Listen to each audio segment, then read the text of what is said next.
The toilet seat was up. I stood there looking at it, wondering if it meant what I thought it meant. My wife Sally has a pet peeve: if I leave it like that, she'll have a seizure. So I put the seat down after I finished my business. I just got home from a 3-day trip with an out-of-town client. 2 hours and a couple beers on an airplane and then another hour in traffic before I made it home at 9 p.m. After a quick hug and kiss with Sally, I headed straight for the bathroom and made my discovery. Sally is my second wife. Some say my trophy wife.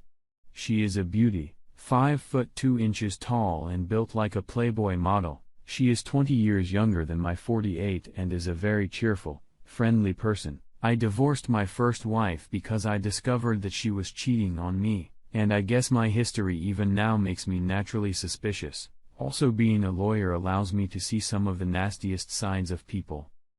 I had no other reason to suspect Sally of cheating. Our sex life was good, or at least I thought so, and I never noticed any change in her attitude toward me.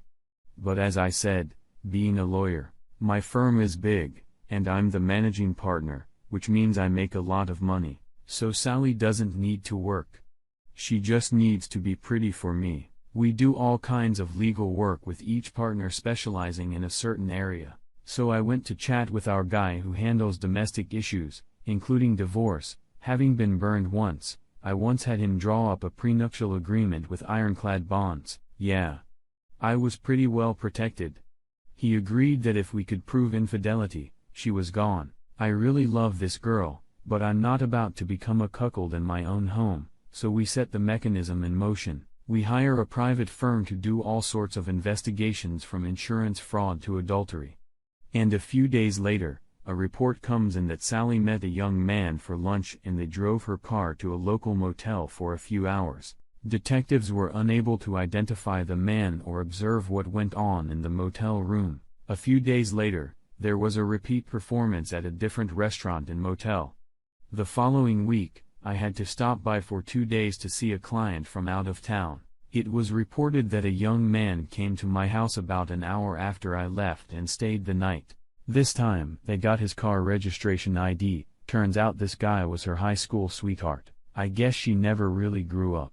Anyway, now my guys came in, hooked up phones for recording, set up VCRs, and all the rooms where cheaters were likely to play, and even a microphone in the upholstery of the headboard of the marital bed.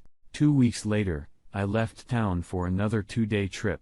When I returned, the investigators had a lot of stuff for me, all recorded video and audio with time and date stamps. He arrived closer to evening, parked his car in my driveway, used his key, and just walked in the front door. He didn't even have to ring the doorbell.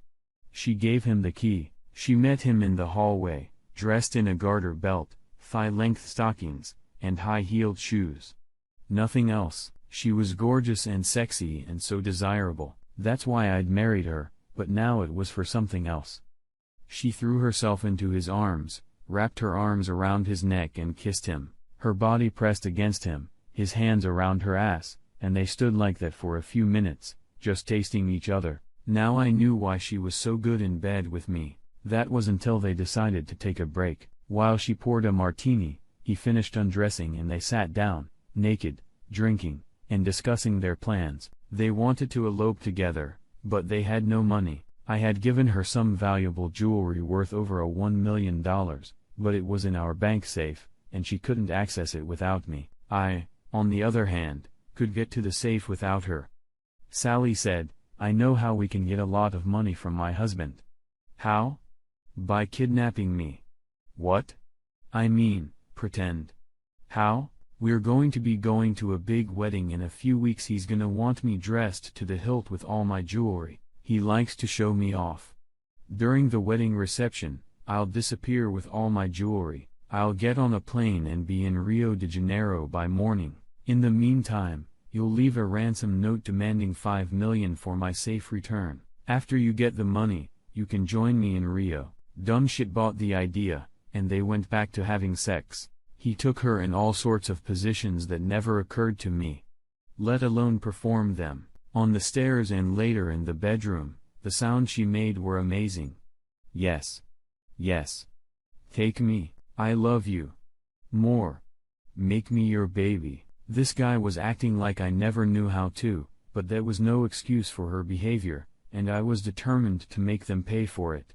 All of her jewelry was custom made and I had copies of each piece made of fake metals and non-precious stones. I know how insurance works and I didn't want to take any chances. When it came time for the wedding, I gave her the fake jewelry. She never noticed the difference. Well, she disappeared as planned and flew to Rio. I was glad to let her go. As far as I knew, she had hardly any money with her except some change for pocket change. I canceled all her credit cards and closed the joint bank accounts. I don't even know if she had enough money to check into a hotel. When he tried to get the ransom, the cops were waiting for him. He got 5 years for attempted extortion. Serves the asshole right. He should have put the toilet seat down.